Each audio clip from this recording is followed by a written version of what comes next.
first of all, I'm going to start off with an apology.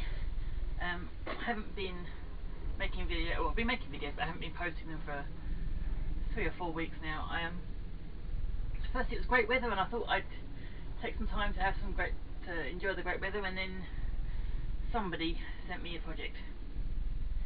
A close friend of mine, who's been to a lot of my craft fairs and seen my things, commented that I don't make much for children, and I probably should start doing some kind of kid stuff. So I said, well, you know, I'll look around on Pinterest and get some kind of patterns for toys and that kind of thing. And she took it upon herself to send me every plush toy pattern she could find on Pinterest, which amounted to 67 separate patterns. So I kind of took one look and went, okay. And I've spent the last couple of weeks whittling them down to about 30 that I like the look of, that look simple enough to make. Albeit most of that 30 were in Cyrillic Russian, and I don't read Cyrillic Russian, so it's made it a bit more interesting to make. So what I was doing was starting off using some felt and just making a basic model directly from the pattern at the smallest size possible that, you know, work. So do that, then have a look at it and think, is it going to work? Do I like it? Do I like the shape? And that was more like supposed to be a dragon, it's more like a dinosaur with wings, so it didn't feel right. So from that I then worked on my own pattern and then sized it up to be a considerable size.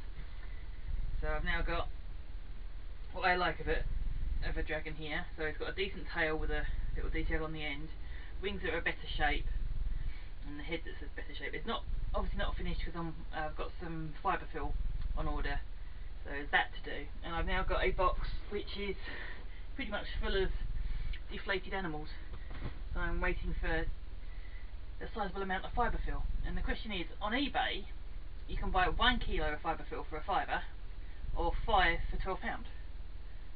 So it's a decision, do I just buy 1 kilo's worth, or do I buy 5 kilos worth and hope that I get to use it all, so I don't have a pile of fibre fill hanging about. So that's a decision yet to be made. So that's what I've been working on. I haven't been lazy. I've done a couple of bits of videoing that I've got to edit and sort out, and I'll sort them out later on. So what else I've been doing? General eBay purchasing. I do like a job lot, and I look through for job lots of craft items.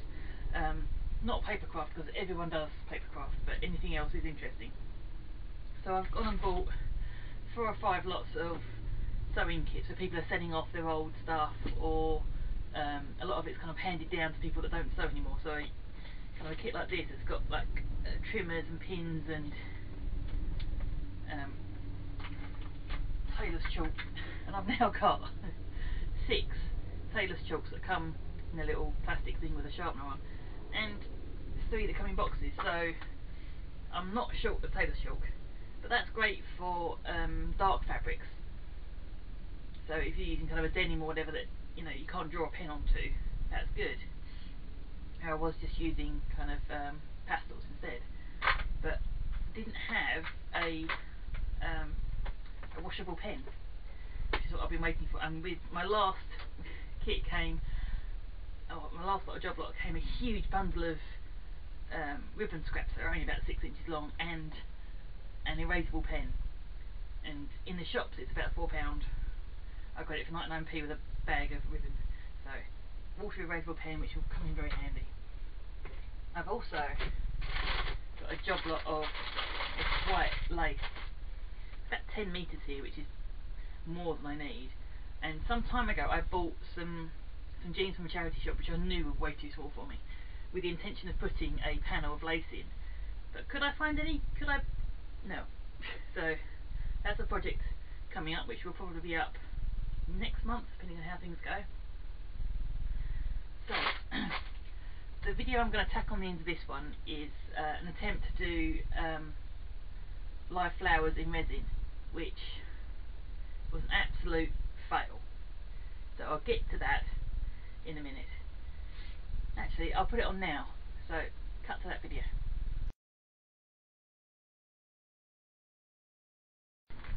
Okay, so welcome to the Dragon Shed. At the minute there is chaos because I've got a whole load of orders and things to get done, which is why I haven't done a video this last week. So I'm going to do a quickie one now, just to keep me going. So to start with, you need a jar with a bit of paper on top, elastic band and some holes poked in, and this jar is 3/4 of the way full of water. And then you need to find some lovely wild daisies.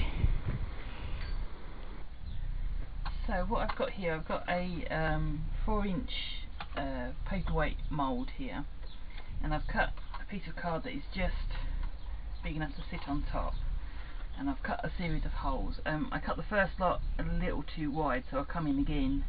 So again I've got smaller holes here, and I've got my daisies in a jar, and I was careful to make sure that when I cut them off, I cut them with the most stem possible. So now,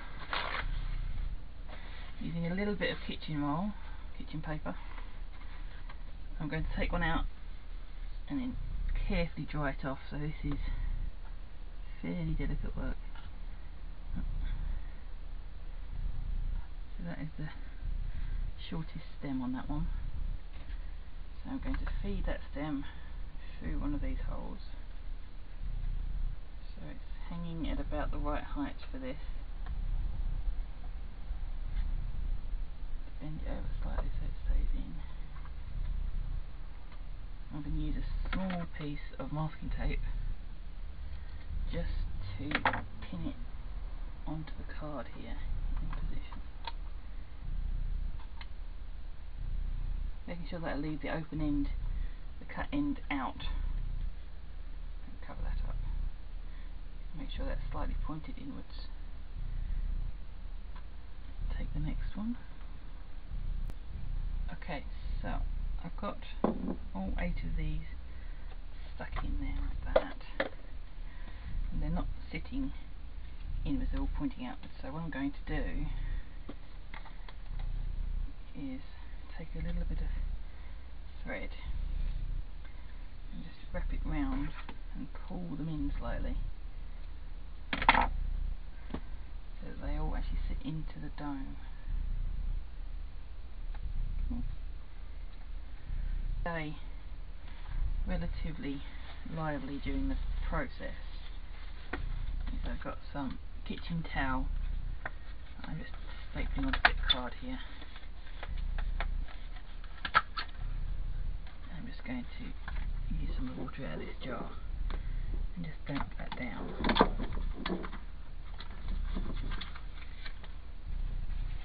Just a touch.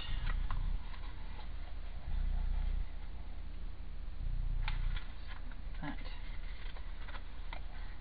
will keep the stems alive for as long as possible.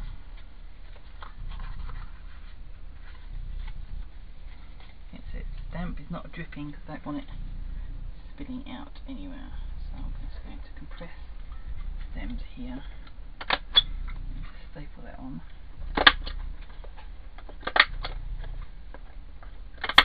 Like that. Out of the way. That seems to be quite sturdy. We shall see what happens. Okay,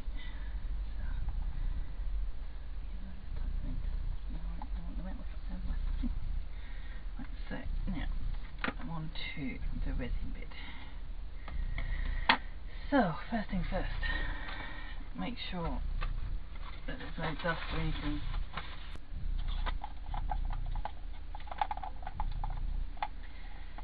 Okay, so this has had a good 3 minutes worth of stirring and there are lots of bubbles. So I'm going to pour it from a height just to try and help some of those. And this mould advises that you do it in layers, and I fully understand that. So it's probably going to be 2 or 3 layers of clear and then a layer of colour at the bottom or the top, whichever way you think about it.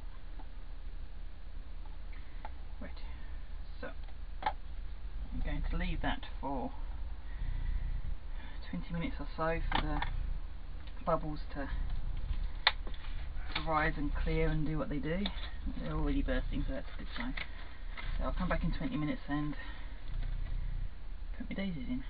And something I haven't thought about is how I'm going to take all this garbage off later on. So I don't quite know. So we shall see. Okay, so I left this for near enough 2 whole days, and it's set nicely. It's not sticky at all, but if you can see, it is absolutely full of bubbles, and all the flowers have gone funky. They went green within seconds, so I don't think I'm ever going to be able to get a fresh flower in resin. It'd be best to learn that now before I started pouring more layers in. So I'll keep this as a learning experience. It's a complete fail. I only did 1 pour, so it's not hugely expensive. I'd call it a learning experience if it wasn't so much of a fail, really. It's only my 2nd time using flowers, and the first time that I used carnations, and the petals just went see-through, which is not great. So I'm planning to do something like this, hopefully with real flowers. If not, I've got some little silk ones which might come in handy. I don't want to be putting fake ones in resin. My brain doesn't like that idea. So upcoming projects, I've got some silicone moulding stuff. So I'm going to be making a mould of a crystal here, and of an egg. This is carved out of marble, and the surface is not smooth, so I'm going to have to put some varnish or lacquer or something on just to make sure it doesn't get stuck in the mould. And I've also been making twiddly bits out of copper wire. This is left over from when the electrician came in and wired up the shed. So that's a project that's coming up, so keep your eyes peeled. I'll be back on hopefully once a week. I think trying to have 2 or 3 videos a week was excessive at this point, so I'm going to try for 1 a week, or at least for a month. So we'll see how that goes. But I'll be back to you on Wednesday, finishing off these boxes here, and possibly doing some more stuff on the scroll saw, because I've actually got a project waiting on that one. So things to happen, things to go on with. So yeah, I'll get back to you that Wednesday.